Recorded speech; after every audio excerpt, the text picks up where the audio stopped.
सोचो अगर आपके मीम पेंटिंग या म्यूजिक पीस की असली ओनरशिप ब्लॉकचेन पे लिखी हो और दुनिया के असली किसी कोने में कोई इसे खरीदे और डायरेक्ट आपके पैसे सीधा बैंक अकाउंट में आए, वो भी बिना मिडिल मैन के। यही है एनएफटीज यानी नॉन फंजिबल टोकन्स। अगर पहली बार चैनल पे आए हो तो मैं हूँ Kishan, founder and CEO of omega the nexus, एक वेब3 मल्टी चेन कंपनी। और ये है हमारी वेब3 सीरीज का 6 एपिसोड। यहाँ हम समझेंगे कि एनएफटीज क्या है, कैसे काम करती है और इनकी दुनिया में क्या वैल्यू है और ये कहाँ से आई। सिंपल वर्ड में समझो, एनएफटी से यूनिक डिजिटल ओनरशिप सर्टिफिकेट है जो किसी आर्ट वर्क, वीडियो, ट्वीट या गेम आइटम के लिए ब्लॉकचेन पर रिकॉर्ड होता है। नॉन फंजिबल का मतलब होता है एक ऐसा एसेट जो रिप्लेस नहीं हो सकता, जैसे बिटकॉइन। लेकिन बिटकॉइन एक फंजिबल है, एक बिटकॉइन का मतलब है सिर्फ एक बिटकॉइन। लेकिन एनएफटी अलग होती है। हर एक एनएफटी का अपना यूनिक आईडी और मेटा डेटा होता है जो उसे स्पेशल बनाती है। अब ये एनएफटी काम कैसे करती है? जब कोई आर्टिस्ट अपना आर्ट वर्क एनएफटी बनाना चाहता है तो वो उसे ब्लॉकचेन पर मिंट करता है, यानी कि एक स्मार्ट कॉन्ट्रैक्ट क्रिएट होता है जो उसे एसेट्स को रिप्रेजेंट करते हैं। ये स्मार्ट कॉन्ट्रैक्ट में लिख दिया जाता है कि किसने एनएफटी बनाया, किसने खरीदा और कब ट्रांसफर हुआ।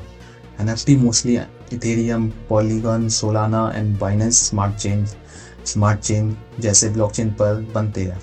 और जब कोई एनएफटी खरीदता है तो ओनरशिप ब्लॉकचेन पे परमानेंटली लिख दी जाती है और पब्लिकली विजिबल होती है, एकदम सिक्योर और इम्यूटेबल। एनएफटीज का रियल केस और रियल वर्ल्ड यूज़ ये है कि जब अब एनएफटीज लिमिटेड नहीं है। आज एनएफटीज का यूज़ हो रहा है आर्ट और म्यूजिक में, जहाँ क्रिएटर अपना कंटेंट टोकनाइज करके डायरेक्ट फैन को बेच रहे हैं। गेमिंग में भी इन गेम आइटम्स जैसे स्किन्स को एनएफटीज बनाकर प्लेयर्स के अकाउंट वॉलेट में भेज दिया जाता है, स्टोर कर दिया जाता है। जब ये कोई भी प्लेयर उसे खरीदता है तो एनएफटी स्क्रीन के रूप में आकर उनके वॉलेट में स्टोर होती है। रियल एस्टेट और टिकट में भी ओनरशिप के रूप में एनएफटीज यूज हो रही है। इवन ब्रांड्स जैसे नाइक और एडिडास जैसे ब्रांड एनएफटीज को यूज कर रहे हैं अपना डिजिटल फैशन कलेक्टिबल्स के रूप में। एनएफटीज की वैल्यूज आती है रेयरिटी, कम्युनिटी और क्रिएटर्स के रेपुटेशन से।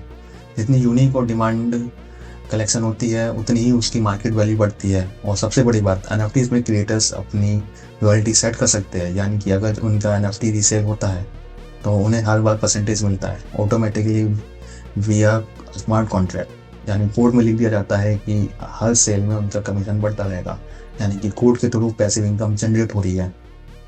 एनएफटीज ने आगे चल के एनएफटी स्पेस में स्कैम तो हुए लेकिन हाइप भी बहुत हुए हैं।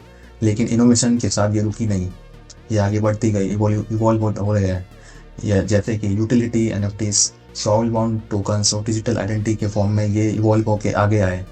ये वेब3 में ओनरशिप और एक्सेस कंट्रोल का नेक्स्ट लेवल बना रही है और इसका फ्यूचर आगे चल के बहुत है। और तो दोस्तों, अगर कोई आपसे कहे कि एनएफटी सिर्फ जीपीजी नहीं है तो आप समझ जाना कि ये एक डिजिटल ओनरशिप रिवॉल्यूशन है। अगर आपको भी एनएफटीज बनाना और मिंट करना सीखना है तो नीचे कमेंट करो, नेक्स्ट वीडियो मैं उसी पे बनाऊंगा, लेकिन आपके कमेंट करने के बाद। लेकिन अगर वीडियो पसंद आई है तो लाइक करो, कमेंट करो, सब्सक्राइब करना मत भूलना, क्योंकि नेक्स्ट वीडियो का टॉपिक होगा डीफाई, यानी कि डिसेंट्रलाइज फाइनेंस कैसे काम करती है, उसका फ्यूचर ऑफ फाइनेंस क्या है वेब3 सीरीज में। तो तब तक के लिए टेक केयर और सब्सक्राइब करके करना मत भूलना।